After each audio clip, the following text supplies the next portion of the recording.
Screen দেখে হয়তো নিশ্চয়ই এতক্ষণে বুঝতে পারছেন যে আজকে ভিডিওটা কি রিলেটেড হবে। সো আপনাদের জন্য বিরাট বড় একটি সুখবর নিয়ে আসলাম। আগের ভিডিওতে আমি বলেছিলাম যে মাইক্রোকার্সের নতুন যে আপডেট আসছে সিপিএক্স রিসার্চ জব, সেটা কি, অ্যাকাউন্টে কোনো ক্ষতি হবে কিনা। সো সেখানে আমি আপনাদের বলেছিলাম যে সিপিএক্স রিসার্চ জব আমাদের জন্য বিরাট একটি সুখবর। আমি সেখানে বলেছিলাম যে সিপিএক্স রিসার্চ জব মানে হচ্ছে সার্ভে জব। আপনারা যারা আগে কোনো জায়গায় সার্ভে করেছেন তারা জানেন যে সার্ভে জবগুলো কেমন হয়ে থাকে এবং এগুলো আর্নিং কেমন। সো যারা জানেন না তাদের জন্য এই পুরো ভিডিওটি। সো যারা আগে থেকে সার্ভে করেছেন তারা হয়তো মাইক্রোকার্সের এই কাজগুলো খুব তাড়াতাড়ি লুপে নিতে পারবেন এবং ভালোভাবে কাজ করতে পারবেন এবং ভালো একটা আর্নিং হবে। সো যারা হচ্ছে আগে কখনো সার্ভে করেনি তাদের জন্য ভিডিওটি। সো ভিডিও শুরু করার আগে ভিডিও ডিসক্রিপশন বক্সে একটা লিঙ্ক পাবেন, লিঙ্কে ক্লিক করে চলে আসবেন ফেসবুকে আসলে একটু গ্রুপের লিঙ্ক পাবেন। এই গ্রুপে আপনারা জয়েন হতে পারেন, কারণ এই গ্রুপে জয়েনে আপনার মাইক্রোকার্সের যে কোনো রকম সমস্যার সমাধান পেতে পারবেন। সো ভিডিও শুরু করার আগে আপনাদের কাছে একটি অনুরোধ যে ভিডিওটা আপনারা 1 মিনিট স্কিপ করবেন না। হয়তো ভিডিওটা একটু লেন্দি, কিন্তু ভিডিওটা আপনারা 1 মিনিটও স্কিপ করবেন না, কারণ যদি আপনি এই একটা কাজ সম্পূর্ণ দেখেন এবং আমার কথাগুলো সবগুলো যদি শোনেন, আপনি একটা কাজের বিনিময়ে আপনি মাইক্রোকার্সের সামনে সিপিএক্স রিসার্চ জবস মানে সার্ভে জবগুলো সবগুলো করতে পারবেন। স্ক্রিন থেকে আপনি অবশ্যই বুঝতে পারছেন যে এখানে একটা কাজ মাত্র 15 মিনিট, এখানে লেখা থাকে 15 মিনিট, কিন্তু কাজটা করতে অবশ্যই 15 মিনিট লাগে না। আপনি যদি কাজ জানেন এবং বুঝতে পারেন, এই 15 মিনিটের জব করতে আপনার সর্বোচ্চ টাইম লাগবে 3 মিনিট। সো এই কাজটা আপনাকে জানতে হলে, বুঝতে হলে আমার ভিডিওটা A to Z সম্পূর্ণ দেখতে হবে, আমার কথাগুলো সম্পূর্ণ শুনতে হবে। আপনি শুধু আমার ভিডিওটা দেখে গেলেন, আমার কথাগুলো কিছুই মনোযোগ দিলেন না, আপনি এই কাজগুলো বুঝতে পারবেন না এবং ভালো একটা আর্নিং করতে পারবেন না। সো ভালো একটা আর্নিং এবং ভালো একটা কাজের জন্য আপনাকে আমার পুরো ভিডিওটা স্কিপ না করে দেখতে হবে এবং আমার কথাগুলো মনোযোগ দিয়ে শুনতে হবে। এখানে দেখতে পাচ্ছেন যে আমার এখানে 12টা সার্ভে জব মানে সিপিএক্স রিসার্চ জব আছে। সিপিএক্স রিসার্চ জবটা পেতে হয় কীভাবে? সিপিএক্স রিসার্চ জবের পেছনে যে লোডিং বাটনটা থাকে সেটা ক্লিক করলেই দেখা যায় যে সার্ভে আছে কিনা। আমার এখানে দেখুন 12টা সার্ভে আছে। সো 12টা সার্ভে প্রত্যেকটাই কিন্তু $1 উপরে। সো আমি আপনাদের প্রথম জবটাই করে দেখাবো যে কীভাবে সার্ভেগুলো করতে হয়। সো কাজগুলো শুরু করার আগে আপনাদের একটু সার্ভে সম্বন্ধে বলি, কথাটা মনোযোগ দিয়ে শুনুন, খুবই গুরুত্বপূর্ণ কথা। এই কথাগুলো জানতে হবে আপনাকে অবশ্যই এবং অবশ্যই জানতে হবে, না হলে হচ্ছে সার্ভে জব করার কারণে আপনি অ্যাকাউন্ট ব্যানও পেতে পারেন। মূলত আমরা যেটা জানি সেটা হচ্ছে সার্ভে সাধারণত ইউএসের জব হয়ে থাকে এবং অন্যান্য কান্ট্রি এগুলো করে থাকে, কিন্তু ম্যাক্সিমামই হচ্ছে ইউএসের জব। সো এই সার্ভেগুলো আপনার অ্যাকাউন্টে সবসময় পাবেন না, বা এই সার্ভেগুলো করার জন্য আপনাকে আপনার অ্যাকাউন্টে একটা কোয়ালিফাইড রাখতে হবে। তার মানে আপনার অ্যাকাউন্টে কাজ অনেক স্যাটিসফাইড থাকতে হবে, আপনার কোয়ালিফিকেশন অনেক ভালো থাকতে হবে। কারো প্রশ্ন থাকতে পারে, ভাই আমার অ্যাডমিশন টেস্ট ফেইল্ড, আমি দ্বিতীয়বার কোয়ালিফিকেশন টেস্টে পাস করেছি, আমি সার্ভে জবগুলো পাবো কিনা? হ্যাঁ, আপনিও পেতে পারেন, কিন্তু আপনাকে কাজগুলো ভালোভাবে জমা দিতে হবে এবং আপনার অ্যাকাউন্টে ভালো স্যাটিসফ্যাকশন রাখতে হবে, নেগেটিভ কাজের পরিমাণ কম রাখতে হবে। আর দ্বিতীয় কথা হচ্ছে যে সার্ভে জবগুলো কখন পাবেন? আপনি হয়তো আমার ভিডিও দেখে সার্ভে জবস খুঁজতে গেলেন, আপনি দেখলেন যে নোট সার্ভে অ্যাভেলেবেল আসছে। হ্যাঁ, আসতেই পারে, যেহেতু এটা ইউএসের সময়। সো আমাদের সময় মতো তারা সার্ভে দেবে না, তাদের সময় মতো আমাদেরকে কাজগুলো করতে হবে। আর সাধারণত বাংলাদেশ থেকে সার্ভেগুলো করা ভাবাই যায় না। আপনাদের যাদের সার্ভে সম্বন্ধে একটু জ্ঞান আছে আপনারা ভালোই বুঝতে পারবেন যে বাংলাদেশ থেকে সার্ভেগুলো করা কতটা, কিন্তু মাইক্রোকার্স আমাদের সেই সুযোগটা করে দিয়েছে। এখন বাংলাদেশ থেকেই আমরা নির্বিঘ্নে ইউএসএর সার্ভেগুলো করতে পারবো। সো সার্ভেগুলো কখন বেশি আসবে আমি একটু টাইমগুলো বলতেছি, মনোযোগ দিয়ে শোনেন যে সার্ভেগুলো কখন আসবে। সার্ভেগুলো বেশিরভাগই আসবে একবারে খুব ভোর সকালে, একবারে ভোর সকালে 8টা বা একবারে ভোর সকালে 6টার দিকে, আর আসতে পারে দুপুর 12টা বা 1টার দিকে, আর আসবে রাত্র 12টার পরে। 3টা টাইম, সকাল 6টা থেকে 8টার মাঝে, দুপুর 12টা 1টা এবং রাত্র 12টার পরে। ম্যাক্সিমামে আসবে রাত্র 2টা 3টে এই টাইমের দিকে, যেহেতু ইউএসের বায়াররা ওই টাইমে ফ্রি থাকেন।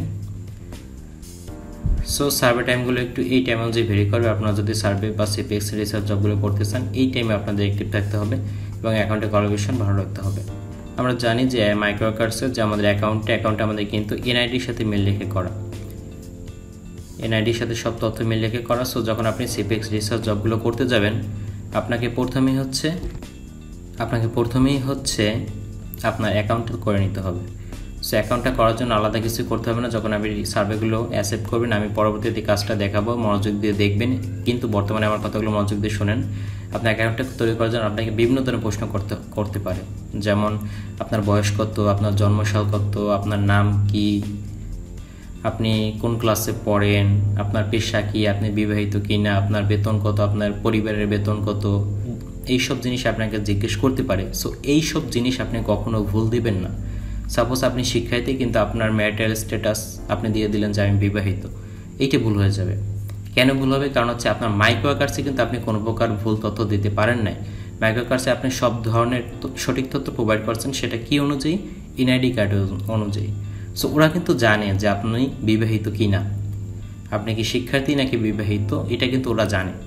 সো এই যে বেসিক কিছু তথ্য, এগুলো আপনি কখনোই ভুল দিবেন না। সাপোজ আপনার জন্ম হচ্ছে 2000 সালে, কিন্তু সেখানে আপনি মাইক্রো আকার্সে দিয়ে দিলেন যে 1995, ভুল হবে, আপনার অ্যাকাউন্ট ব্যান করার সম্ভাবনা আছে। সো এই যে বেসিক জিনিসগুলো, এইগুলো কখনোই মাইক্রো আকার্সের যে কোনো সার্ভে তথা যে কোনো সিপিএক্স রিসার্চ জবে আপনি উল্টাপাল্টা দিবেন না। সাপোজ এক জায়গায় আপনার জন্ম দিলেন যে 1992, আর এক জায়গায় আপনি জন্ম দিলেন 1998, ভুল হবে। আপনার যে বেসিক প্রশ্নের উত্তরগুলো, আপনার যে বেসিক বাস্তবতা, সেগুলো আপনাকে সব জায়গায় সমান রাখতে হবে। আপনার জন্ম, আপনার নাম, আপনি স্টুডেন্ট কিনা, আপনার পেশা কি, আপনার বাসা কোথায়, আপনার জিপ কোড বা পোস্টাল কোড যেটাকে বলে, এই সবগুলো আপনাদের কোথায়, এই বেসিক জিনিসগুলো যে সার্ভে যখন চাবে সেই সময় সঠিকটা দিতে হবে। আর সার্ভেতে দেখবেন যে অনেক ধরনের ক্রিটিক্যাল প্রশ্ন থাকে, সো হুটহাট করে না দেখে টিক চিহ্ন দিয়ে দেবেন না, ভুল হয়ে যাবে। অনেক জায়গায় সার্ভে তেমন বলা থাকে যে নিচ থেকে না সিলেক্ট করুন, অথবা বলা থাকে নিচ থেকে হ্যাঁ সিলেক্ট করুন। সো আপনাকে সেই নাটাই সিলেক্ট করতে হবে, যদি না বলে তাহলে না সিলেক্ট করতে হবে। কিন্তু আপনি মনে করলেন হ্যাঁ সার্ভে উল্টা একটা অ্যান্সার দিয়ে দিই, হবে না। ওরা হচ্ছে আপনাকে অনেক সময় পরীক্ষা করে যে আপনি কি আসলে সার্ভেটা ঠিকভাবে করতেছেন কি না, পড়ে নাকি না পড়ে করে দিতেছেন। সো এই চেক করার জন্য ওরা এটা করবে। সো আপনি যদি তখন ভুল করে ফেলেন, আপনি ব্যান খাবেন। কিন্তু কখন আপনি উল্টোপাল্টা অ্যান্সার দিতে পারবেন তারও ভাই সময় আছে। এই যে 15 মিনিটের সার্ভেটা আপনি 3 মিনিটে কীভাবে করবেন, তারও সুযোগ আছে যে আপনি উল্টোপাল্টা অ্যান্সার কীভাবে দিবেন। এই যে বেসিক জিনিসগুলো বললাম, বা এই যে প্রশ্নগুলো ওনারা যে আপনাকে চেক করে, এই জিনিসগুলো বাদে অন্যান্য যে প্রশ্নগুলো থাকবে সেখানে আপনি চিটারি করতে পারবেন, সেখানে আপনি উল্টোপাল্টা সিলেক্ট করে দিয়ে যান, সমস্যা নেই। কিন্তু সাপোজ আপনার জন্ম 1999, এইটা আপনাকে বিভিন্ন সময় বা বিভিন্ন সার্ভেতে একবার দুবার জিজ্ঞেস করতে পারে। তখন যদি আপনি ভুল করেন, তখন ওরা ধরে ফেলবে যে আপনি ফেক, তখন আপনাকে ব্লক করে দেবে, তো আপনি আর সার্ভে করতে পারবেন না। সো এই যে বেসিক জিনিসগুলো, এইগুলো বাদে আপনি অন্যান্য যে কাজগুলো আছে সেগুলোতে আপনি উল্টাপাল্টা অ্যান্সার দিতে পারেন। কিন্তু এই বেসিক জিনিসগুলো যে কোনো সার্ভেতে রাখার চেষ্টা করবেন। যেমন একটা প্রশ্ন আপনি করতে পারে যে আপনার প্রতিষ্ঠানে আপনার কতজন কর্মচারী আছে, আপনি বলে দেবেন 500। এই 500 আপনাকে মনে রাখতে হবে, আর পরবর্তীতে যখন আপনি অন্য কোনো সার্ভে করবেন তখন আপনাকে জিজ্ঞেস করবে যে আপনার কোম্পানিতে কয়জন এমপ্লয়ার আছে। তখন যদি আপনি বলেন 250, আপনার ভুল হবে। আপনাকে মনে রাখতে হবে যে হ্যাঁ আমি আগেরটা 500 দিয়েছিলাম, সো 500। যেমন আপনার ফ্যামিলির বাৎসরিক আয় কত, আপনি দিয়ে দিলেন যে 1.5 লাখ টাকা, পরেরটা দিয়ে দিলেন না 50,000 টাকা, ভুল হবে। আপনাকে এটি মনে রাখতে হবে যে আপনি কোনটায় কী দিতেছেন। এই যে বেসিক জিনিসগুলো, এইগুলো বাদে আপনাকে অন্যান্য জিনিসগুলোতে উল্টাপাল্টা আপনি অ্যান্সার দিতে পারবেন। একটু পরে আমি একটা সার্ভে দেখাবো, সেটা আপনারা দেখতে পারবেন যে কীভাবে করতে হয়। সো আমার কথাগুলো যদি আপনারা এতক্ষণ মনোযোগ দিয়ে শুনে থাকেন, আশা করি যে আপনাদের ভিতরে এখনও কোনো প্রকার ভয় নাই এবং আপনারা সার্ভে সম্বন্ধে অনেক ধারণা পেয়ে গেছেন। সো এতক্ষণ আমার কথা শোনার জন্য ধন্যবাদ, এবং এখন আমি দেখাবো যে কাজটা কীভাবে করবেন। সো আপনাদের কাছে আরেকটি অনুরোধ যে আপনারা যদি সার্ভেগুলো ঠিকভাবে করতে চান, সিপিএক্স রিসার্চ জব যদি ঠিকভাবে করতে চান, ভালো মানে একটা আর্নিং করতে চান, এখন আমি যে ভিডিওটা দেখাচ্ছি এই ভিডিওটা পুরো দেখুন, স্কিপ না করে। কারণ হচ্ছে এই ভিডিওতে আমি সব ধরনের প্রশ্নগুলো দেখাবো, যেগুলো আপনাদের মনে রাখতে হবে, যেগুলো আপনাদের জানতে হবে। সো এইটা থেকে যদি আপনি পুরো একটা সার্ভের আইডিয়া নেন, আপনি পরে যে কোনো প্রকারের সার্ভে করতে পারবেন। সো পুরো ভিডিওতে আমি যদি কোনো কথা নাও বলি, ভিডিওতে যা আছে স্কিপ না করে একটু দেখে যান যে আমি কোনটায় কী কাজ করি। সো চলুন একটা সার্ভে শুরু করা যাক। সো আমি প্রথম সার্ভেটাই ক্লিক করি, $1 একটা সার্ভে, আমাকে সময় বলছে 15 মিনিট। এখান থেকে বলতেছে আপনি কি বাংলাদেশি, আপনি মিথ্যা বলবেন না, আমি বলবো হ্যাঁ আমি বাংলাদেশি। এখান থেকে বলতেছে ইয়েস এগ্রি করতে, আমি ইয়েস এগ্রি করে দিব। দেন এখান থেকে বলছে আপনি কত সালে জন্ম করেছেন, এখানে আপনি ভুল দিতে পারবেন না, আপনার যে মেন জন্ম তারিখ সেটাই আপনাকে দিতে হবে। সেখান থেকে আমি আমার জন্ম তারিখটা দিয়ে দিব, ফুল জন্ম তারিখটা দিয়ে দিচ্ছি। দেন এখান থেকে বলছে আপনি কোন মাসে জন্ম করছেন সেটা দিয়ে দেবো এবং কোন তারিখে সেটাও দিয়ে দিব। এখানে কিন্তু দয়া করে ভুল দিবেন না।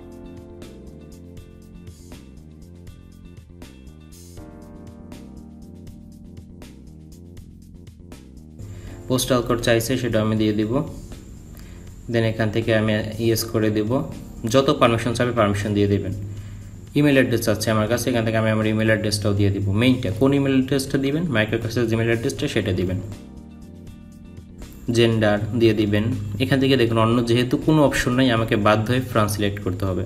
আমি ফ্রান্স সিলেক্ট করে দেব। দেন এখান থেকে বলছে যে আপনার বয়স কত, এক্স্যাক্ট বয়সটা দিয়ে দিবেন। দেন এখান থেকে স্টার্ট সার্ভে করতে হবে। বলতেছে যে হ্যাঁ আপনি সার্ভেটা করতে পারবেন। যদি উল্টোপাল্টা অ্যান্সার দিয়ে দিলে আপনাকে অনেক আগে বাদ দিয়ে দিত। I am not a robot করে সাবমিট করব। দেন আমাকে মেইন সার্ভেতে নিয়ে আসবে। এখান থেকে এমনি রিডাইরেক্ট হবে, আপনাকে কিছু করতে হবে না। হ্যাঁ চলে আসলো।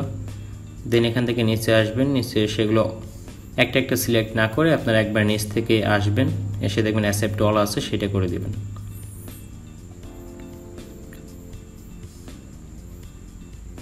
দেন ভেরিফাই করুক যে আপনি সব তথ্য সঠিক দিয়েছেন কিনা, আপনাকে সার্ভেটা দেওয়া যাবে কিনা। সো হ্যাঁ ভেরিফাই শেষ। আমি দেখি যে আমি সার্ভেটা পাই কিনা। এখান থেকে সার্ভে ম্যাচ করবে যে ওনরা যে টার্গেটেড কাস্টমার চাচ্ছে তার সাথে পাচ্ছে কিনা। যদি পাই আমি সার্ভেটা পাবো। অনেক সময় হবে কি এত দূর আসছেন তারপর সার্ভারটা মিসম্যাচ হয়ে যাবে, মানে হচ্ছে ওরা হয়তো চাইতেছে একজন কৃষক কিন্তু আপনি হচ্ছে একজন স্টুডেন্ট, সো আপনাদের এই সার্ভে হবে না।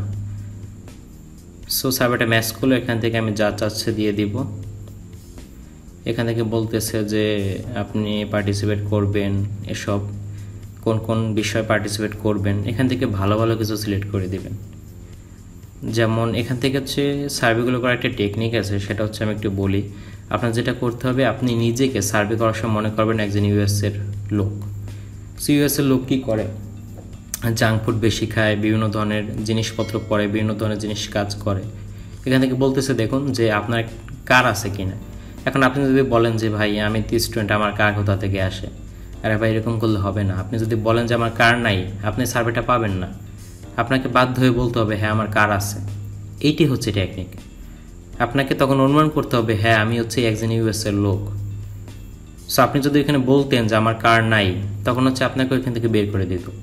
কারণ হচ্ছে তাদের তো একজন কার আলা ব্যক্তি দরকার এই সার্ভেটার রিকোয়ারমেন্ট।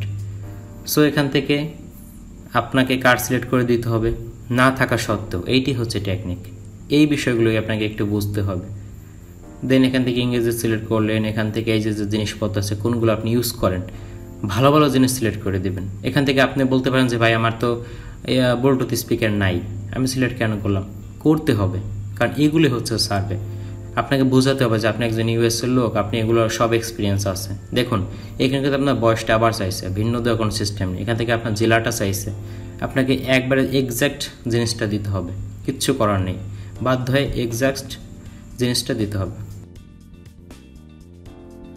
যেটা বলতেছিলাম, এই যে এখান থেকে দেখুন আপনার বলছে যে পরিবারের মাসিক বেতন, এইটা আপনাকে যেটা দিবেন সেইটা কিন্তু আপনাকে মনে রাখতে হবে। কারণ পরবর্তীতে আপনার এইটা চাইবে, পরবর্তীতে অন্য কোনো সার্ভে যখন করতে যাবেন এইটা আপনাদের চাইবে। সো এইগুলো হচ্ছে এইগুলো বেসিক আপনাদের সবসময় মনে রাখতে হবে এবং সেম দিতে হবে। এখান থেকে বলতেছে যে যোগ্যতা কী, আপনি যেটা পড়বেন সেটা দিয়ে দিবেন। এই বেসিকগুলো সবসময় আপনি মনে রাখতে হবে। সো যেটা বলতেছিলাম, আর আপনার আমার কথাগুলো শুনুন এবং মনোযোগ দিয়ে স্ক্রিনের দিকে দেখুন আমি কি করতেছি কোনটা, সবগুলো একটু চেষ্টা করুন বোঝার। সো যেটা বলতেছিলাম যে আপনাদের কিছু প্রশ্নের অ্যান্সার ক্রিটিক্যালি ভুল দিতে হবে। কীরকম ভুল, যদি বলে যে আপনার কি আইফোন আছে, এখন আপনি মনে করেন অ্যান্ড্রয়েড চালান কিন্তু আপনি বললেন যে না আমার তো আইফোন নাই, আপনি সার্ভে পাবেন না। আপনাকে অবশ্যই বলতে হবে হ্যাঁ আমার আইফোন আছে। এখানে ইউএসের কোনো লোক আইফোন চালায় না এমন আসলে পাওয়া যায় না। সো তখন আপনাকে বলতে হবে হ্যাঁ আমার আইফোন আছে। যদি বলে আপনার কি বিএমডাব্লিউ আছে, আপনাকে বলতে হবে হ্যাঁ আমার বিএমডাব্লিউ আছে। বাধ্য হয়ে বলতে হবে, জোর করে বলতে হবে, কিচ্ছু করার নেই। এগুলো হচ্ছে সার্ভের নিয়ম। দেন দেখবেন যে ট্যাবলেটের ব্যবহার আছে। আপনি যদি বলেন না আমার তো ট্যাবলেট নাই, আপনি সার্ভে পাবেন না। আপনাকে বলতে হবে আমার ট্যাবলেট আছে, আমার পিসি আছে, আমার গেমিং ল্যাপটপ আছে, সব কিছু আছে। এই ধরনের ভালো ভালো যে জিনিসগুলো সব আপনাকে বলতে হবে যে হ্যাঁ আমার আছে। হয়তো আপনি কম ব্যবহার করেন কিন্তু আপনার আছে। যদি নাই বলে দেন আপনার সার্ভে মিসম্যাচ হয়ে যাবে, আপনি সার্ভেটা করতে পারবেন না। সো দেখুন আমি কীভাবে করে যাচ্ছি। এই যেখানে আছে smartphone, smart speaker, laptop, tablet. এখন আপনি যদি বলেন যে আমি ট্যাবলেট জানি না, সিলেক্ট করলে কাজ হবে না। ঠিক আছে, আপনাকে বলতে হবে হ্যাঁ আমি ট্যাবলেটটা কোনো একটা কাজে লাগাই। সো এখান থেকে সবগুলো আপনাকে অ্যান্সার এভাবে করে যেতে হবে। আমি একটু দেখাচ্ছি, আপনারা একটু দেখতে থাকুন যে কীভাবে আমি অ্যান্সারগুলো করি।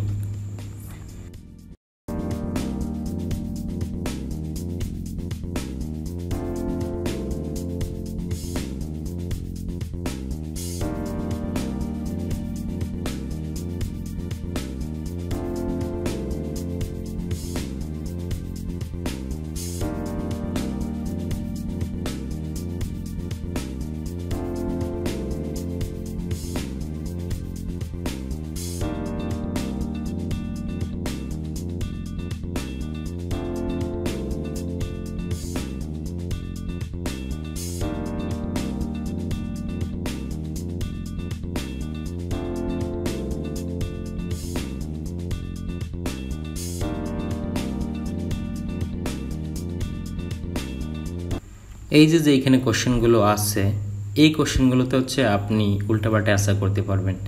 এখান থেকে উল্টাপাল্টা কয়েকটা সিলেক্ট করে দিবেন, সিলেক্ট করে দিয়ে নেক্সট করে দিবেন। এই সব জিনিসে হচ্ছে আপনারা টাইম কম নিতে পারবেন।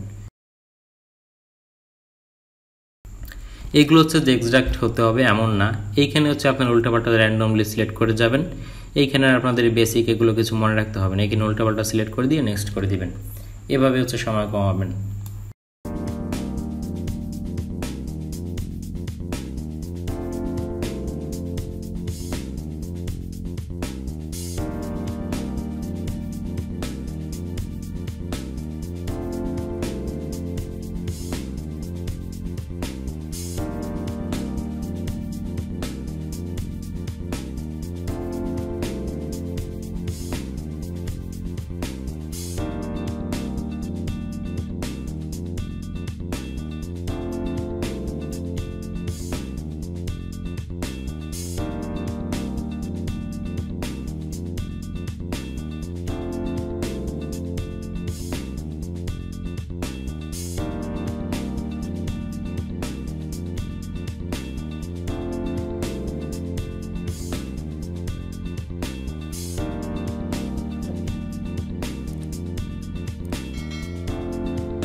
দেখুন আমরা সার্ভে প্রায় শেষের দিকে। এখান থেকে বলতেছে কোন ভাষায় আপনি পেতে চান, আমি ইংরেজি সিলেক্ট করে দিব, কারণ হচ্ছে আমি যেহেতু ইউএসএ নিজেকে কল্পনা করতেছি, অবশ্যই বাংলা জানি না। সো ধন্যবাদ দিচ্ছে, মানে আমার সার্ভেটা হয়তো শেষ, দেখি আমি পাই কিনা ডলার। এখনও সুযোগ আছে মিসম্যাচ হওয়ার, চাইলে হতেই পারে মিসম্যাচ। এখান থেকে স্কিপ দিক সেট আপ করে দিব। দেখুন আমি কিন্তু $0.65 USD পেয়ে গেছি, তার মানে কি প্রায় $1। এখান থেকে রেটিং করে দিয়ে আমি সাবমিট করে দিব। এখান থেকে একটা ডেট দিতে পারেন, গুড লিখে এটা সাবমিট করে দেবেন। দেখুন আমি কিন্তু $0.65 পেয়ে গেছি এইটুকু কাজের মাধ্যমে।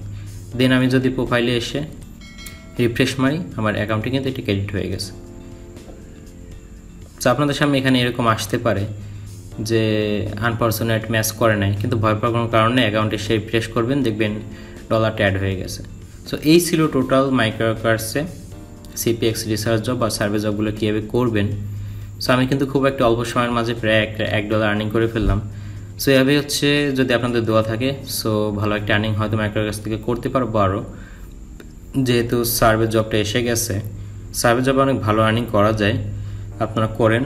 যদি মজা পান তাহলে দেখবেন খুব ভালো লাগতেছে। আমার ভিডিওটা যদি সম্পূর্ণ দেখে থাকেন এবং আমার কথাগুলো যদি মনোযোগ দিয়ে শুনে থাকেন, আশা করি আপনারা সব কিছু পারবেন।